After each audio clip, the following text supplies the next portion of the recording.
Adolf Hitler is perhaps one of the most well-known and despised figures in history. His role as the leader of the Nazi Party and the architect of the Holocaust has left a dark stain on the pages of history. But as we delve deeper into his life and his rise to power, we begin to uncover a sinister secret: Hitler's links to the occult. In this documentary, we embark on a journey to unravel the mystery surrounding Hitler's fascination with the mystical and occult practices.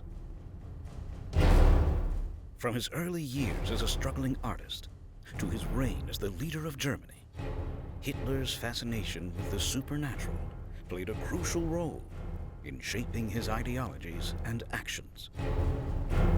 We will explore the hidden world of the occult that surrounded Hitler and his inner circle. We will uncover the rituals, beliefs, and practices that fueled Hitler's desire for power and control. From the mysterious Thule Society to the enigmatic Vril Society, we will leave no stone unturned in our quest to understand the influence of the occult on Hitler's psyche. It is a story of power, obsession, and manipulation. A story of a man who was not only a tyrannical dictator, but also a believer in the power of the supernatural. His obsession with the occult went beyond mere fascination, as he used it as a tool to justify his actions and manipulate the masses. But as we delve deeper, we will also explore the darker side of Hitler's obsession: his pursuit of the Holy Grail and the Spear of Destiny, both believed to possess supernatural powers. We will also examine the role of occult rituals and beliefs in Hitler's military strategies and how it ultimately led to his downfall. This documentary will take you on a thought-provoking and bone-chilling journey, uncovering the truth about Hitler's links to the occult and challenging our perceptions of one of history's most infamous men. Join us as we unravel the dark and mysterious world of Adolf Hitler and his connection to the occult. Adolf Hitler is a name that evokes strong emotions and raises several questions. Known for his role as the leader of the Nazi Party and for his brutal dictatorship, Hitler is a figure that is still heavily discussed and studied today. While there are many well-known facts about his rise to power and actions during World War II, there is another aspect of his life that is often associated with mystery and speculation: his connection to the occult. The occult refers to the supernatural or mystical beliefs and practices that are not accepted by mainstream religions or sciences. Hitler's fascination with the occult is said to have begun in his early years, and it is believed to have played a significant role in shaping his beliefs and actions throughout his life. Hitler was born in 1889 in the small town of Brunau am Inn, Austria. From a young age, he was a highly ambitious and driven individual with a strong passion for art and history. However, his dreams of becoming an artist were shattered when he was rejected from the Academy of Fine Arts in Vienna. This rejection sent him into a deep depression, and he moved to Vienna in hopes of pursuing his artistic career. It was during his time in Vienna, from 1908 to 1913, that Hitler's interest in the occult began to manifest. He spent much of his time in the city, living in low-cost boarding houses, and became a regular visitor to the public library. Here, he would spend hours reading books on occultism, mythology, and esoteric subjects. He also attended lectures and discussions on these topics, and it is said that his interest in the occult only grew stronger with each passing day.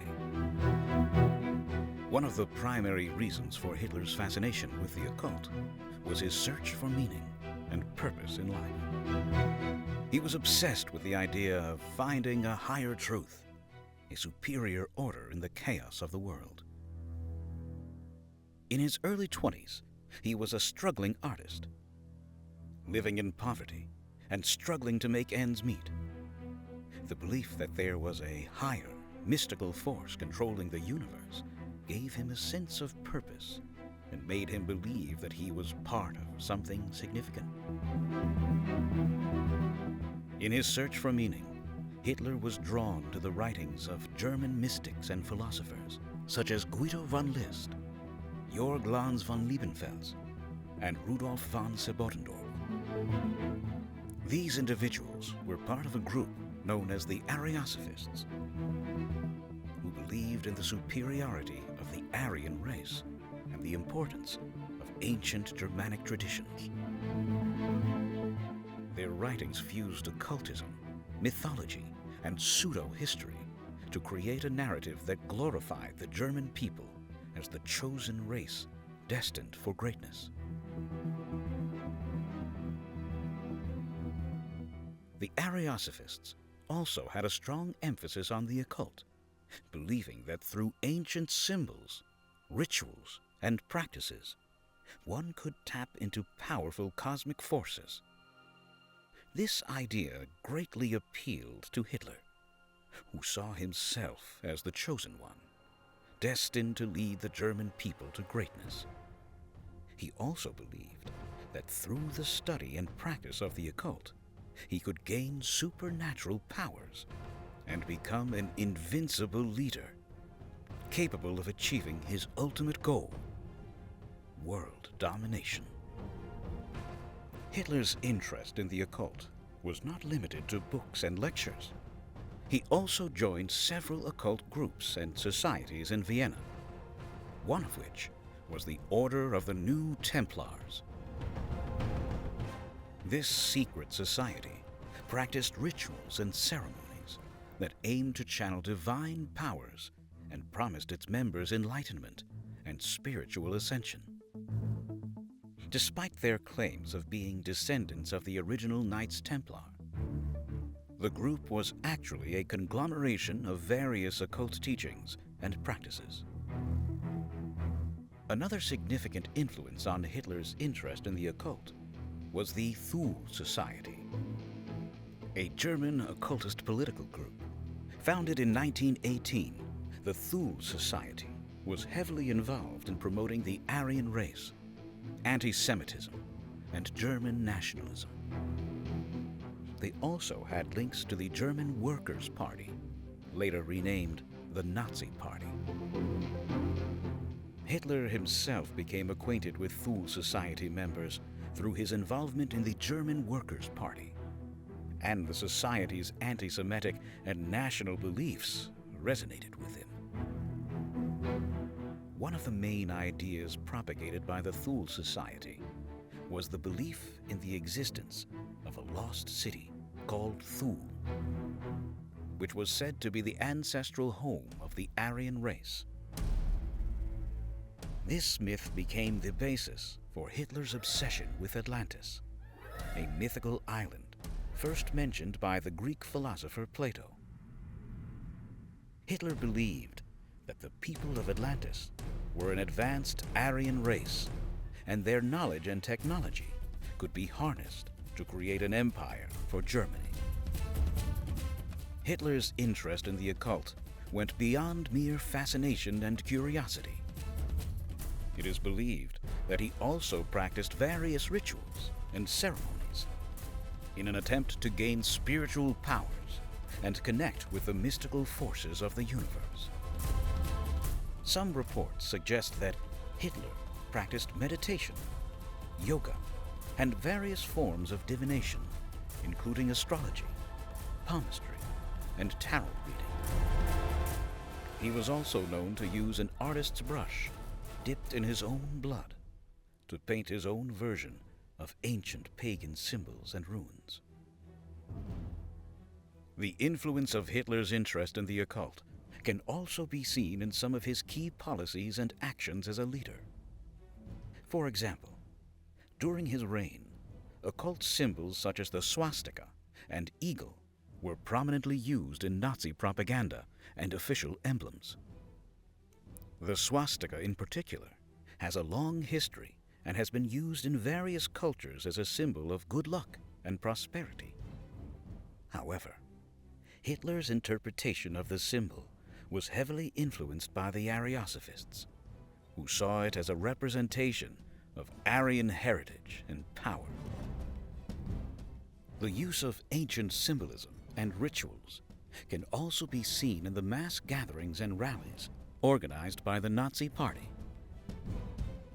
These events were highly choreographed, with flags, banners, and other symbols used to create an aura of mysticism and power.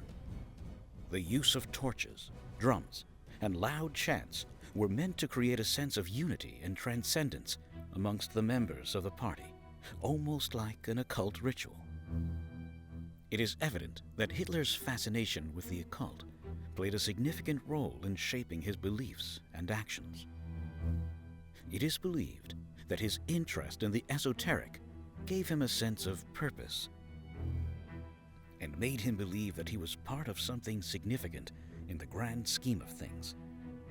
However, it is essential to note that Hitler's interpretation of the occult was heavily influenced by nationalist and racist ideologies, and his fascination with the esoteric ultimately led to one of the darkest periods in human history.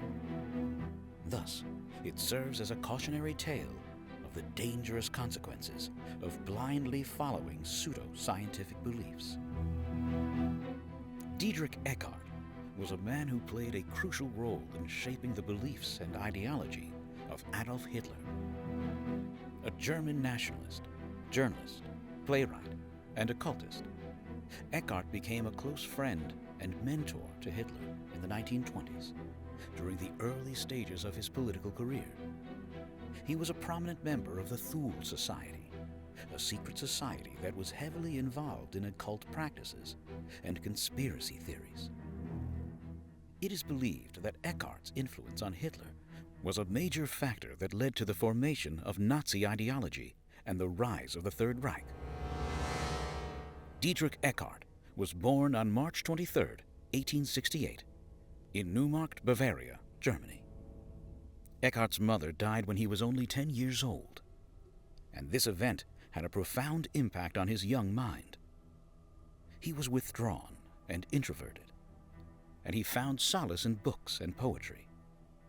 As a teenager, he was deeply moved by the works of Richard Wagner and Johann Wolfgang von Goethe, and he had a passion for music and literature. This love for the arts would continue through his life and would become an integral part of his political ideology. After completing his education, Eckart went on to study law at the University of Erlangen in Bavaria. During this time, he became involved in politics and joined the Pan-German movement, which aimed to unite all German-speaking people under one flag. He also became a member of the German Youth Movement, a cultural and educational organization that promoted nationalism and traditional values. Eckart's political views were heavily influenced by the writings of Houston Stewart Chamberlain, a British-German author who believed in the superiority of the Aryan race. Chamberlain's book, The Foundations of the 19th Century, had a significant impact on Eckart and would become the basis of his own racial theories. Eckart's dislike for the legal profession led him to pursue a career in journalism. He moved to Berlin and worked for several newspapers, including the anti-Semitic newspaper Deutsches Tagesblatt. Through his work, he became known as a fiery speaker and writer, known for his brilliant use of language and passionate delivery. In the early 1900s, Eckart's interest in the occult began to grow, and he became a member of several secret societies, including the Germanen Ordem, and the Ordo Templi Orientis. However, his most significant involvement was with the Thule Society, a secret society that was founded in 1918 and was heavily involved in esotericism and occult practices. The Thule Society, also known as the German Order, was named after the mythical land of Thule, believed to be the birthplace of the Aryan race. The society's members were staunch nationalists who were dissatisfied with the outcome of World War I and the economic crisis that followed. They believed that the defeat of Germany was due to an international conspiracy led by Jews and communists. Eckhart was a prominent member of the Thule Society, and it is believed that he played a crucial role in shaping its beliefs and ideology. He was highly respected among the members and was often referred to as the spiritual guiding light of the society. He introduced Hitler to many members of the society and played a significant role in his rise to power. Eckhart's involvement in the occult extended beyond the Thule Society. He was also a member of the Society for the Study of Hinduism and Occultism, which was founded by Guido von List, a well-known occultist and initiate of the Thule Society. Eckhart's fascination with the occult was a significant part of his life, and he believed that it held the secrets to unlocking the power of the Aryan race. In 1919, Eckhart met a young Adolf Hitler at a meeting of the German Workers' Party, a political party that would later become the Nazi Party. Hitler was impressed by Eckhart's speaking abilities and his nationalist views, and the two struck up a friendship that would last until Eckhart's death. Eckhart saw potential in Hitler and took it upon himself to be his mentor, guiding and shaping his beliefs and ideology. He introduced Hitler to members of the Thule Society, including Rudolf Hess, who would become one of Hitler's closest advisors. Through Eckhart, Hitler also became introduced to the teachings of Guido von List and the Order of the New Templars, an occult group that was closely associated with the Thule Society. Eckhart's influence on Hitler's beliefs and ideology was significant. He introduced Hitler to the concept of spiritual racism, which claimed that an Aryan race was superior to all other races and had a divine destiny to rule the world. This concept would become the cornerstone of Hitler's ideology and the basis for his policies of racial purity and the elimination of inferior races. In addition to his racial theories, Eckhart also introduced Hitler to the ideas of nationalism, anti-Semitism, and anti-communism. He convinced Hitler that the only way to restore Germany's former glory was through the creation of a strong, authoritarian government and the elimination of all opposition. As Hitler rose to power, the Thule Society and its members created a crucial role in the formation and growth of the Nazi Party. Many of the party's early members were associated with the society, and its influence could be seen in the party's ideology and symbolism. The swastika, which was adopted as the party's emblem, was a symbol closely associated with the Thule Society and its belief in an Aryan master race. Eckhart's influence on Hitler extended beyond just his beliefs and ideology. He was also responsible for introducing the future dictator to several wealthy and influential supporters who provided financial assistance to the Nazi Party. Eckhart was a skilled fundraiser, and his connections with powerful businessmen and industrialists helped the party gain legitimacy and financial stability. Despite his close ties with Hitler, Eckhart often clashed with other members of the Nazi Party. He disapproved of many of their policies, including the violent tactics used by the stormtroopers and the party's anti-Christian stance. However, his loyalty to Hitler never wavered, and he continued to support him until death. Dietrich Eckart died on December 26, 1923, at the age of 55 from a heart attack. His death was a significant loss for Hitler, who considered him a friend, mentor, and father figure. After his death, Hitler wrote in his book Mein Kampf that, "I have not met a man who had a greater effect on my inner development than Dietrich Eckart." Eckart's death also had a significant impact on the Nazi Party.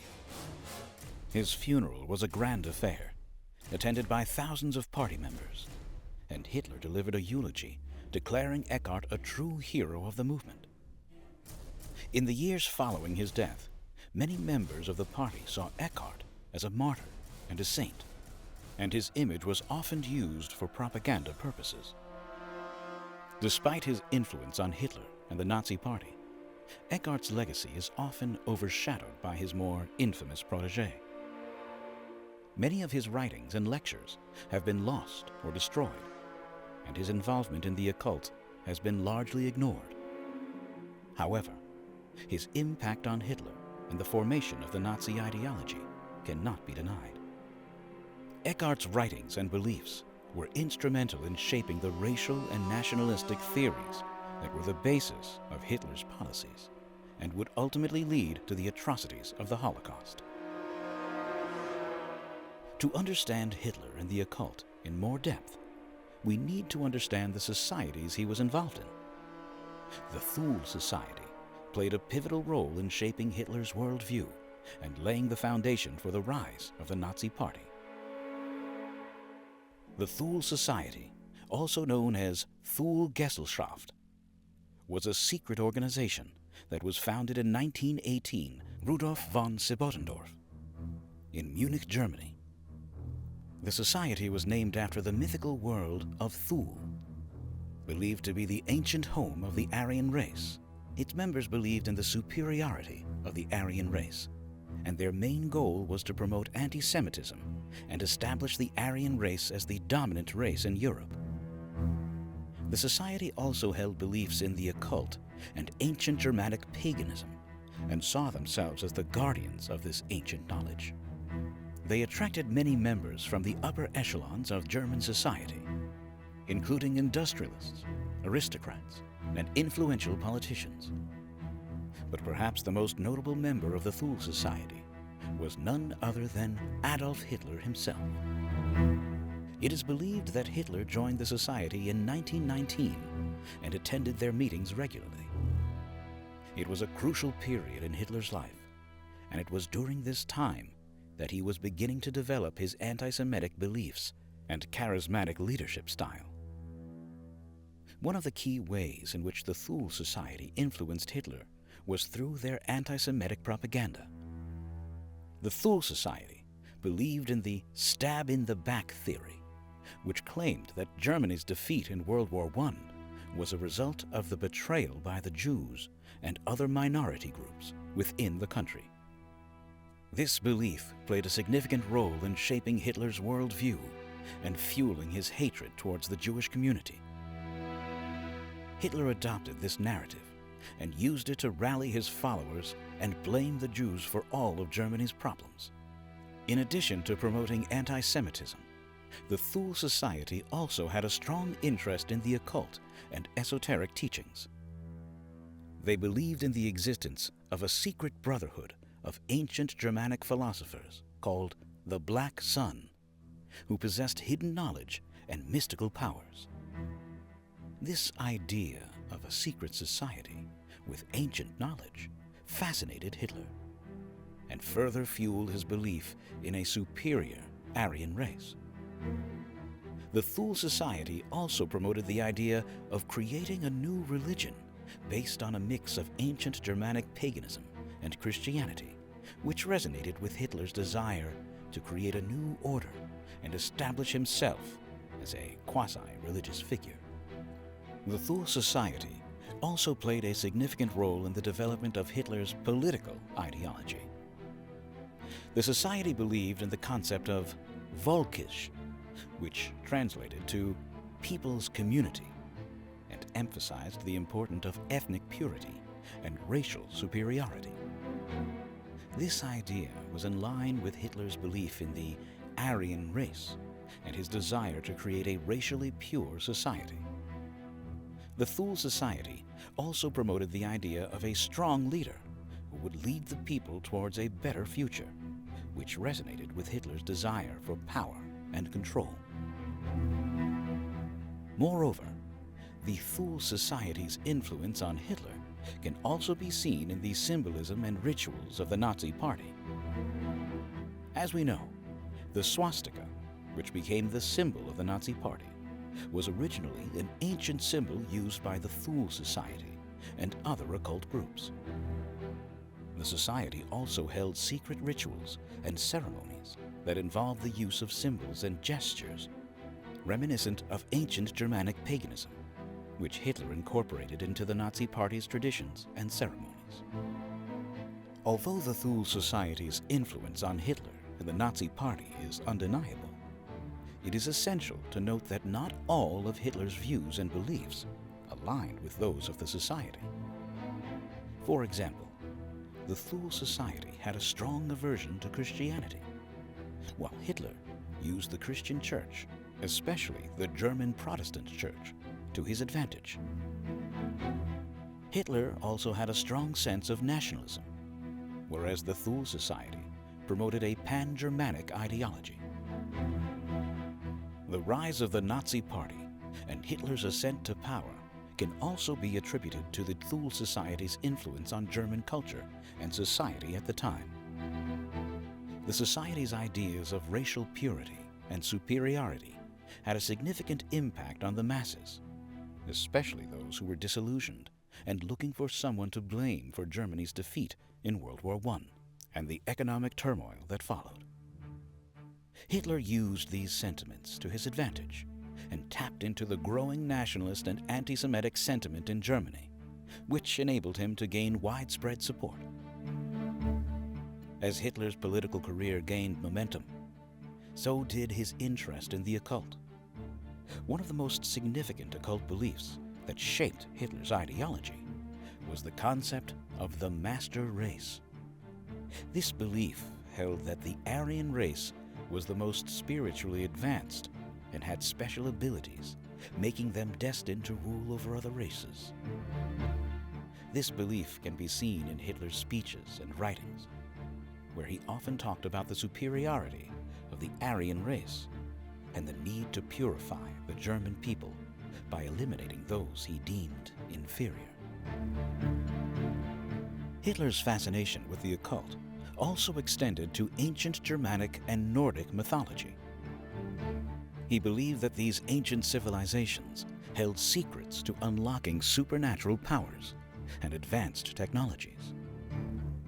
This belief influenced the Nazis' obsession with the city of Atlantis and their search for artifacts and relics in the hope of gaining access to its power. After Hitler rose to power, his interest in the occult only grew stronger, and he surrounded himself with like-minded individuals. One of his closest associates was Heinrich Himmler, the leader of the SS, who shared Hitler's interest in the occult and ancient mythology. Himmler formed the Ahnenerbe, a research organization dedicated to studying ancient civilizations and their connection to the Aryan race. The Ahnenerbe conducted archaeological expeditions in search of evidence to support their beliefs, and also performed rituals and ceremonies to honor their ancestors and invoke their power. The use of occult symbolisms and rituals by the Nazi Party was not limited to their political events and ceremonies. In fact, it was a widespread presence in the daily lives of party members. They used runes, ancient symbols with magical significance, to communicate and identify with their beliefs. The most common of these was the Sig rune, which was associated with victory and power. Another significant example of the use of occultism by the Nazi Party was the construction of the Nuremberg rally grounds, where Hitler held his infamous rallies. The design of the rally grounds was heavily influenced by ancient Greek and Roman architecture, with specific features linked to occult symbolism. The most striking of these was the Zeppelin field, which represented a sun wheel, a symbol often associated with Nazi ideology. The use of occultism by the Nazi Party was not just for show. Hitler genuinely believed in its power and relied on it to achieve success. He viewed himself as a kind of messianic figure and believed that he was destined to bring about a new age of power and dominance for the Aryan race. He often used occult rituals and ceremonies to enhance his image and gain support from his followers. However, despite Hitler's unwavering belief in the occult and its power, it ultimately did not bring the desired results. In fact, some historians argue that his obsession with the occult and his belief in its supernatural power may have led to critical strategic mistakes that ultimately contributed to the downfall of the Nazi regime. The concept of the Aryan race has been a controversial topic throughout history, and it continues to be a source of fascination and debate even today. The notion of the Aryan race traces back to the late 19th century, when European countries were experiencing a surge in nationalism and a desire for racial purity. As Europe was caught up in the Industrial Revolution, traditional values were being challenged, and people were looking for a way to reclaim their sense of identity and superiority.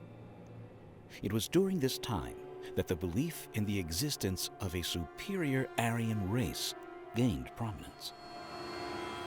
The term Aryan is derived from the Sanskrit word Arya, meaning noble or respectable. It was initially used to refer to the ancient Indo-Iranian people who migrated from Central Asia to the Indian subcontinent. However, in the late 19th century, the term Aryan was appropriated by German nationalists and later by the Nazis to refer to a supposedly superior race of people. The concept of the Aryan race was heavily influenced by the ideas of Gobineau, a French aristocrat and writer who believed in the existence of a hierarchy of races, with the Aryan race at the top.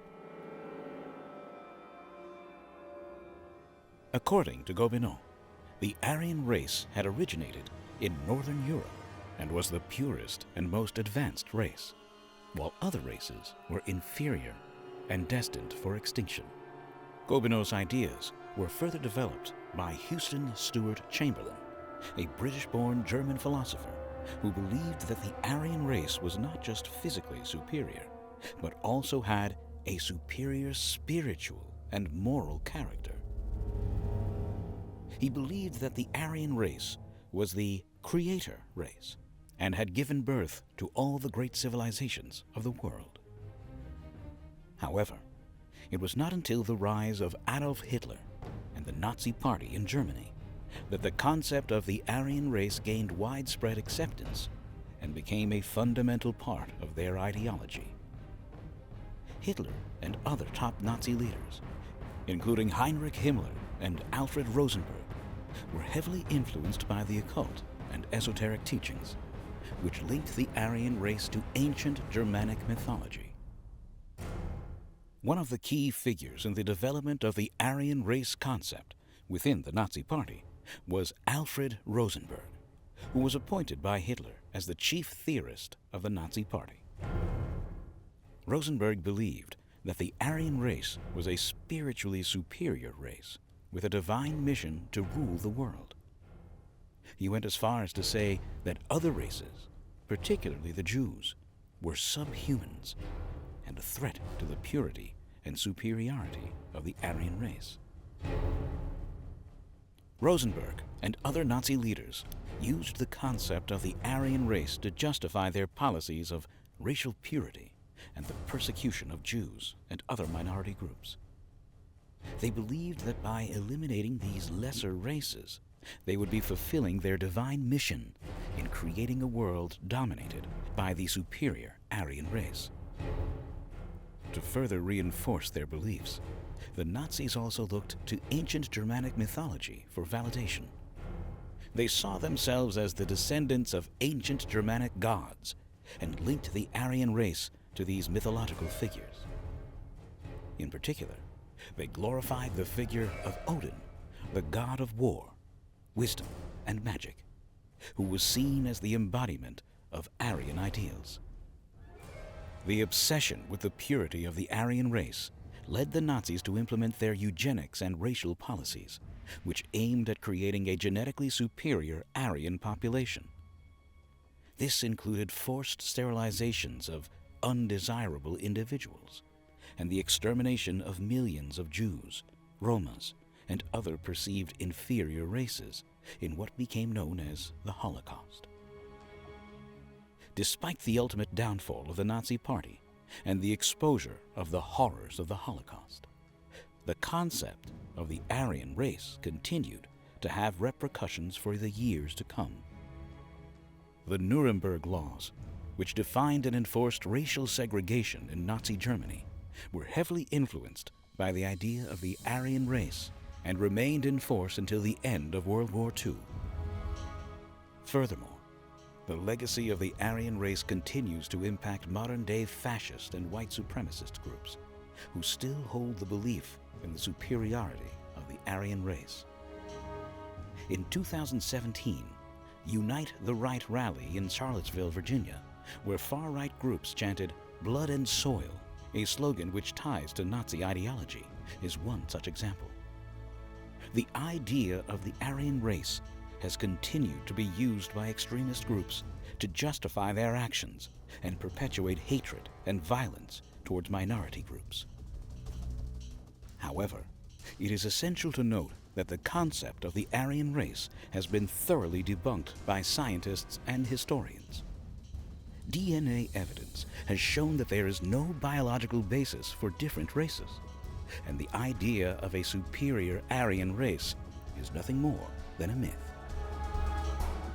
The Aryan race concept also sparked backlash from scholars and activists who argued against the inherent racism and discrimination that it promoted. In the mid-20th century, the term Aryan was phased out of academic and scientific use due to its fraught history and associations with Nazi ideology. Nevertheless, this fascination with the Aryan race and its supposed superiority continues to persist. Movies, books, and other forms of media have perpetuated the image of blonde-haired, blue-eyed Aryans as the ideal master race. This perpetuation of the Aryan race myth has deep-rooted historical and social implications, as it reinforces the notion of racial superiority and division. It is a stark reminder of the dangers of embracing false ideologies and the devastating consequences of racism and hatred. But what about actual occult objects instead of philosophies? The story of Hitler and the Spear of Destiny is one that is shrouded in mystery and intrigue. For many years, there has been speculation surrounding the infamous spear that supposedly pierced the side of Jesus during the crucifixion, also known as the Spear of Destiny. Some believe that this spear holds immense power and has the ability to bestow invincibility on whoever possesses it. It is said that Adolf Hitler was one of those who believed in the power of this ancient artifact. The Spear of Destiny, also known as the Holy Lance or Spear of Longinus, is a sacred relic that has been a subject of much debate and fascination throughout history. According to religious texts, the spear was used by the Roman soldier Longinus to pierce the side of Jesus while he was on the cross. It is believed that the blood of Christ flowed down the spear and imbued it with mystical powers. The spear then passed down through the hands of various rulers and leaders and eventually ended up in the possession of the Holy Roman Emperors. The first recorded mention of the Spear of Destiny dates back to the 10th century in the writings of Saint Gregory of Tours. From then on, it became a coveted item among monarchs and conquerors, with many claiming to possess the real spear. However, it was not until the 12th century that the spear appeared in the annals of history once again. It was then that historian Otto von Friesing claimed that the spear was in the possession of Charlemagne, the first Holy Roman Emperor. The spear became an important symbol for the Holy Roman Empire and was passed down from one emperor to another. Fast forward to the 20th century, and the world was in the midst of the Second World War. Adolf Hitler had risen to power in Germany and was on a mission to conquer Europe and establish the Third Reich. But Hitler's ambitions did not stop there. He was obsessed with the idea of creating a world empire and believed that he was the chosen one to fulfill this destiny. It was during this time that Hitler's fixation with the Spear of Destiny came to light. Hitler believed in the power of ancient artifacts. He had a team of archaeologists and historians dedicated to finding such relics, and the Spear of Destiny was at the top of his list. According to his beliefs, possessing the spear would give him invincible power and help him achieve his goals of world domination. He even went as far as to say that whoever possessed the spear would be able to control the fate of the world. In 1938, Hitler's troops marched into Austria and seized the Spear of Destiny from the Hofburg treasury, where it was on display. It was said that when Hitler came into possession of the spear, he exclaimed, "I have it now. At last, I have the Spear of Destiny." It is also believed that Hitler held a secret ceremony where he gazed upon the spear, hoping to be imbued with its powers. After obtaining the spear, Hitler reportedly carried it with him wherever he went, even to the battlefield. He believed that it brought him good luck, and without it, he would be vulnerable to his enemies. However, Hitler's obsession with the spear did not bring him the success he had hoped for. In fact, it is said that after the spear came into his possession, his military campaigns began to suffer defeats.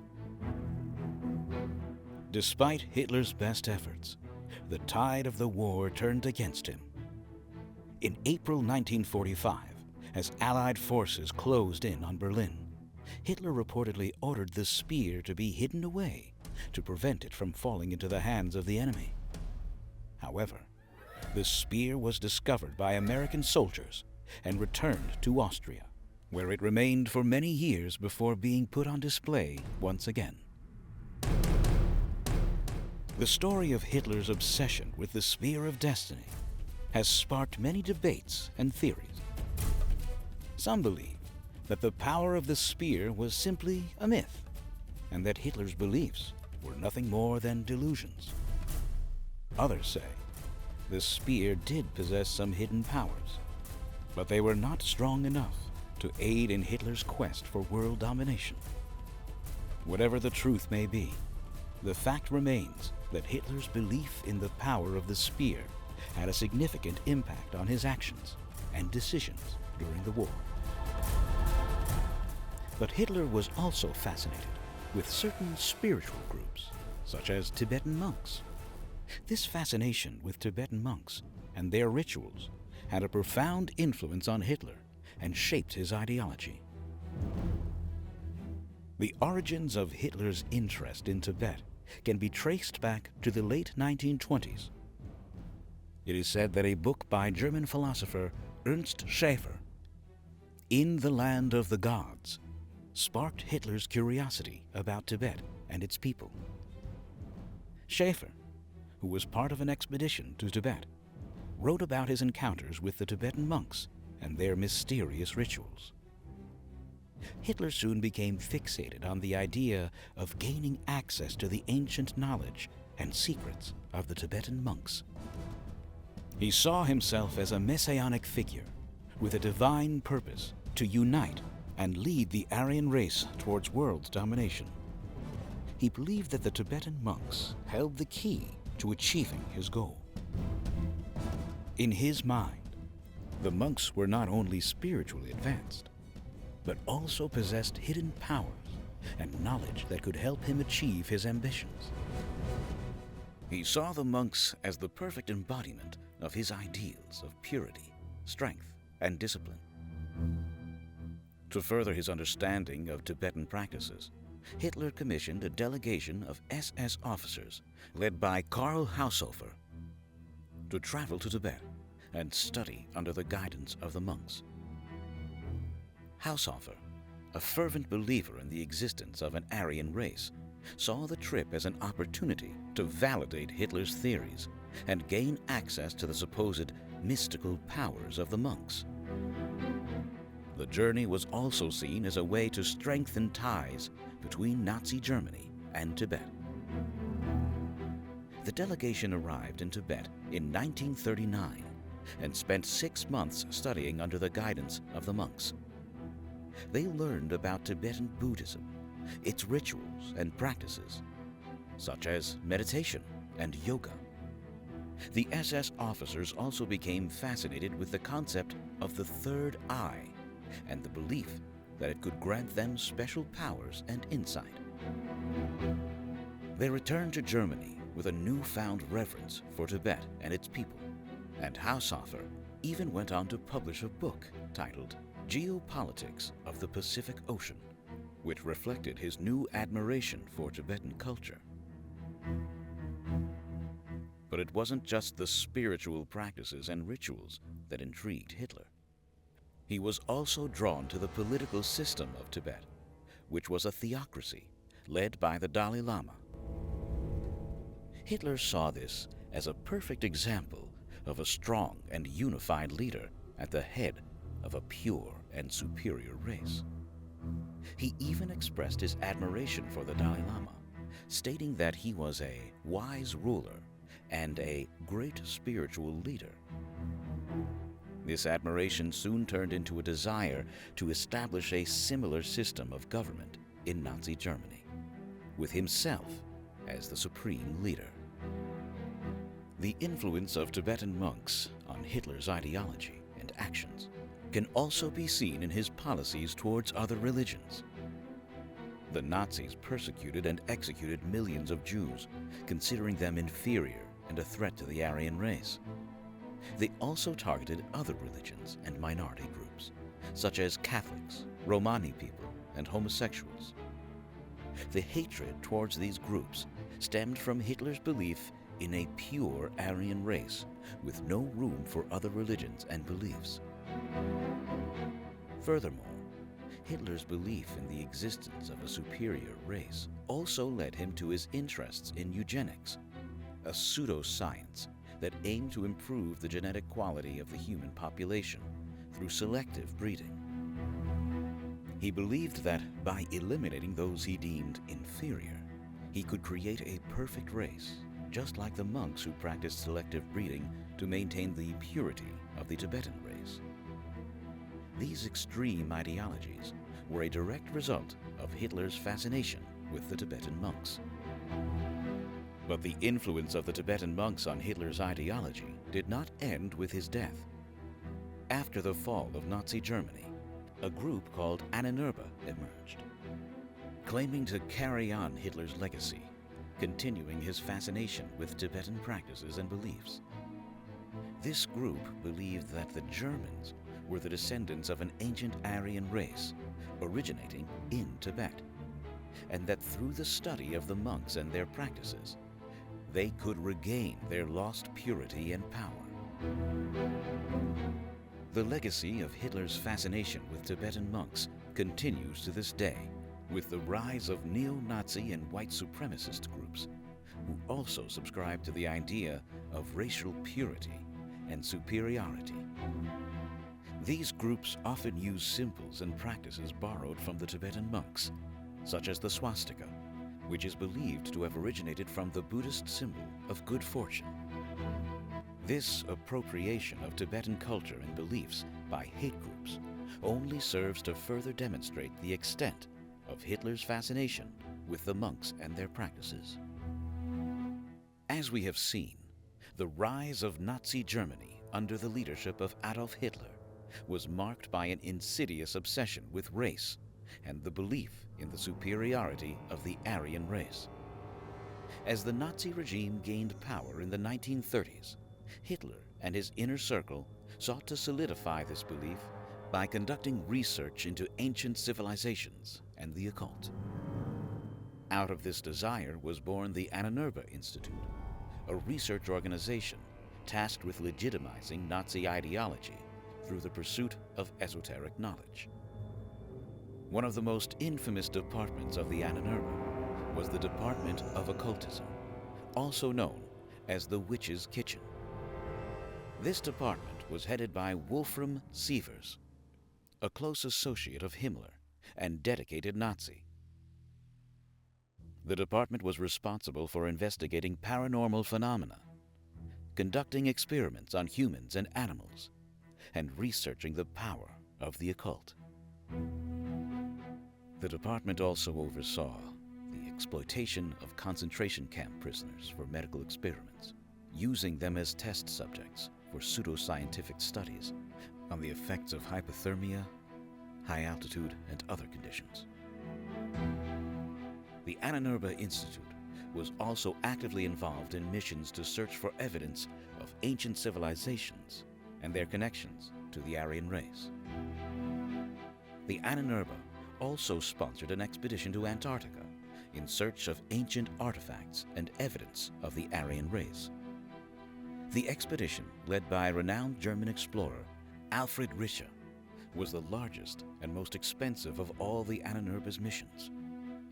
It was hoped that this expedition would uncover evidence of the existence of the lost continent of Atlantis, a legendary civilization believed to be the cradle of the Aryan race. However, the expedition ended in failure, with no evidence of Atlantis or any ancient civilization being found. Despite the failures of these expeditions, the Ahnenerbe was highly successful in acquiring artifacts from other countries through looting and theft. The Institute had close ties with the SS and Nazi Party, which allowed them to plunder museums, libraries, and private collections in countries occupied by the Nazis. Many of these stolen artifacts were used to create false connections between the Aryan race and ancient civilizations to support Nazi ideology. While its main focus was on promoting the superiority of the Aryan race, the Ahnenerbe was also involved in several other projects. The Institute was responsible for creating a database of Jews and other undesirables in order to facilitate their elimination. They also conducted research on sterilization and euthanasia, which later formed the basis for Nazis' eugenics programs. As the tide of World War II started to turn against the Nazis, the Ahnenerbe's activities became more extreme and desperate. In 1943, Himmler ordered the development of a weapon of revenge, which would use supernatural forces to defeat the enemy. Led by Otto Skorzeny, an SS officer with a deep interest in the occult, the Institute conducted experiments on psychic warfare and tried to develop supernatural technologies that would give the Nazis an edge in the war. These efforts were futile and ultimately led to the downfall of the Ahnenerbe and the Nazi regime. At the end of World War II, many members of the Ahnenerbe, including its director, Wolfram Sievers, were arrested and tried for war crimes. Himmler committed suicide before he could stand trial, and the Institute was officially disbanded. However, much of the research and knowledge that was acquired by the Ahnenerbe was not destroyed and would continue to influence various fringe groups and conspiracy theories in the decades to come. Now we turn to the use of the occult in propaganda in Nazi Germany. The use of propaganda has been a powerful tool throughout history, and perhaps one of the most notorious examples of its use was during the rise of Nazi Germany in the 1930s and 1940s. The Nazi Party, under the leadership of Adolf Hitler, utilized various forms of propaganda to manipulate and control the German people, ultimately leading to their rise to power and the atrocities of the Holocaust. One aspect of this propaganda machine that is often overlooked is the use of occult symbols and ideas to further their agenda. The term occult refers to practices and beliefs that are considered supernatural, mystical, or magical. In the context of Nazi Germany, it encompassed a wide range of ideologies and practices, from ancient Germanic paganism to esoteric beliefs in Aryan superiority. The Nazis saw the occult as a tool to legitimize their ideology and provide a sense of mysticism and grandeur to their cause. One of the most prominent examples of this is the use of the swastika, an ancient symbol that has existed in various cultures for thousands of years. In Nazi Germany, it was adopted as the primary symbol of the regime and was prominently displayed on the party flag, uniforms, and propaganda posters. Hitler, in his autobiography Mein Kampf, described the swastika as a symbol of the fight for victory of the Aryan man, and used it as a way to connect his movement to a perceived ancient glorious past. The swastika wasn't the only symbol used in Nazi propaganda. The rune system, a set of ancient symbols associated with Norse mythology, was also heavily utilized.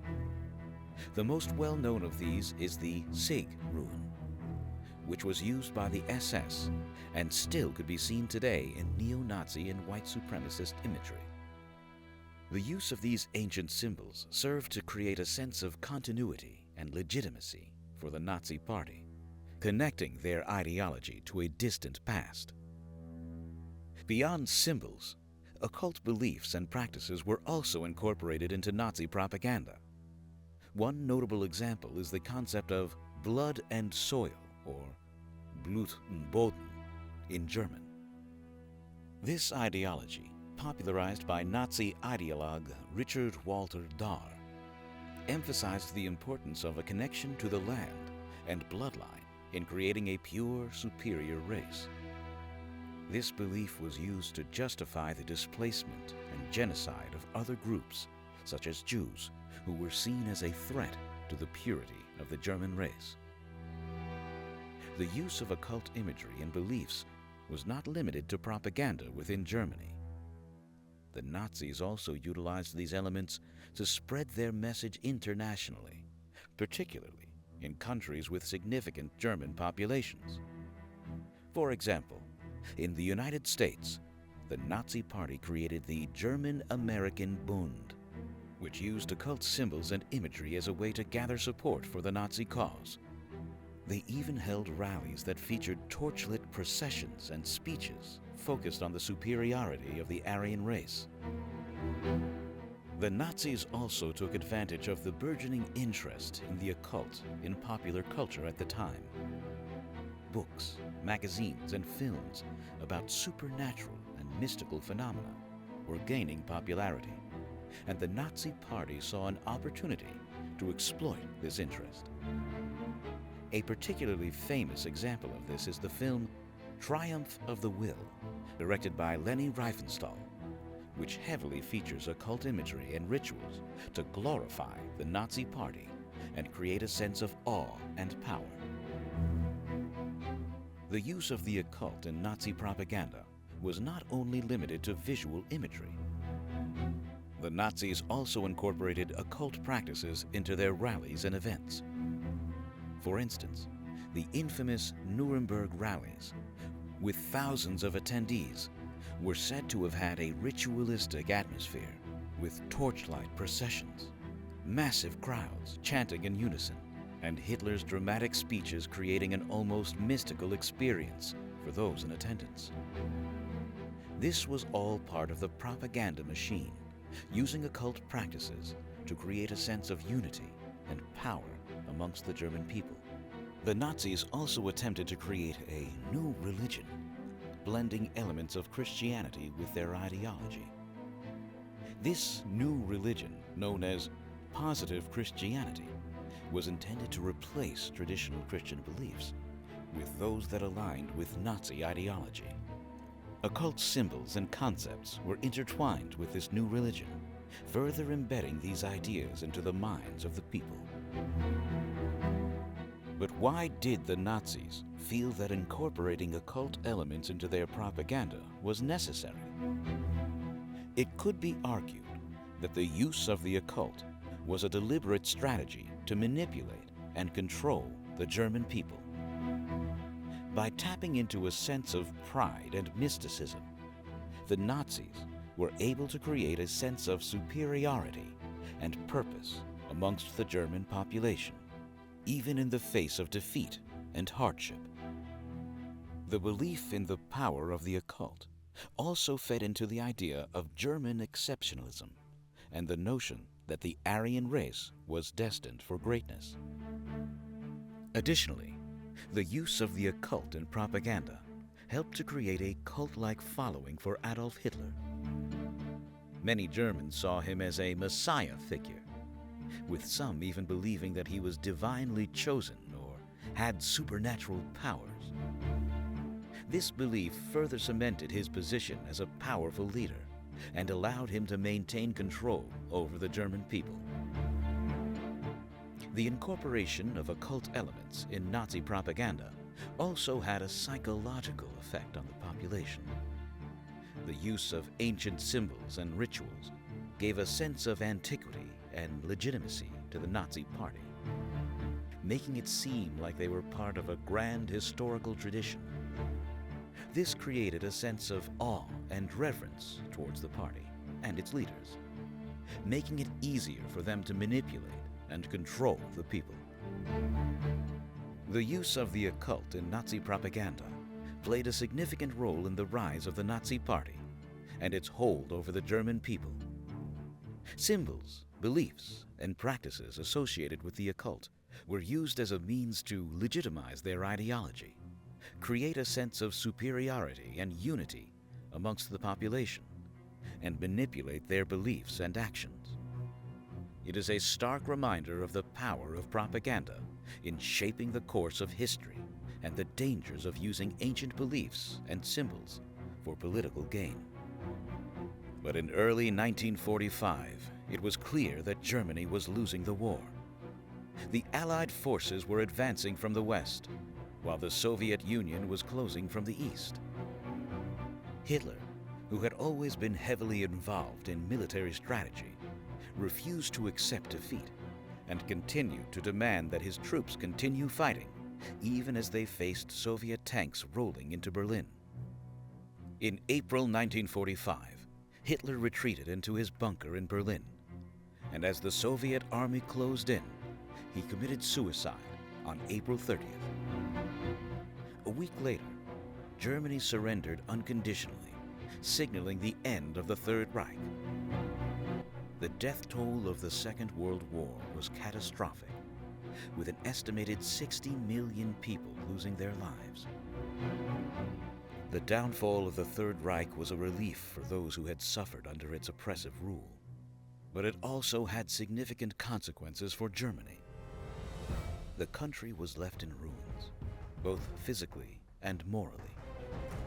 The Nuremberg trials were held, where high-ranking Nazi officials were tried for war crimes, crimes against humanity, and crimes against peace. Germany was also divided into 4 occupation zones, with the Soviet Union controlling the east, and the United States, Great Britain, and France controlling the west.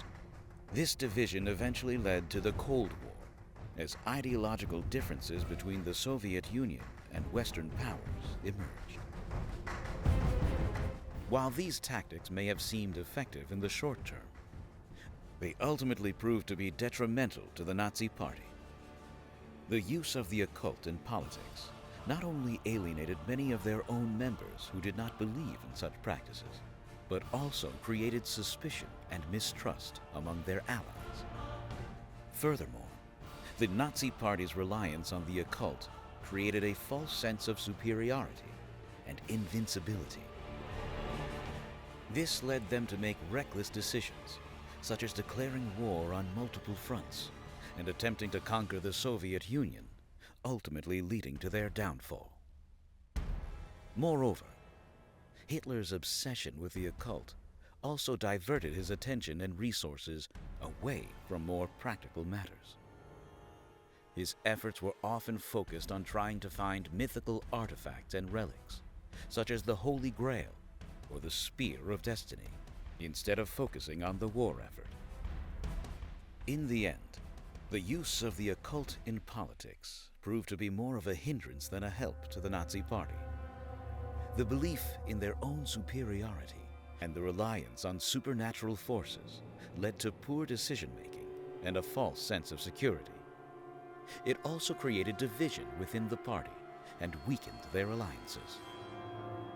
Furthermore, the association with the occult has left a stain on the Nazi Party, forever linking them with the atrocities committed during the Holocaust. The use of occult symbols and practices in their propaganda has also been used as evidence of their corrupt and twisted ideology. The use of occult in politics did not benefit the Nazi Party. In fact, it may have ultimately contributed to their downfall. History has shown that relying on supernatural forces and beliefs can be a dangerous and misguided tactic. It is a reminder that leaders must be grounded in reality and focused on practical matters rather than relying on mystical beliefs and symbols. The Third Reich's lasting legacy is one of horror, destruction, and evil. The atrocities committed during this regime have left a lasting impact on the world, and the memory of the Holocaust continues to be a stark reminder of the consequences of unchecked hate and prejudice.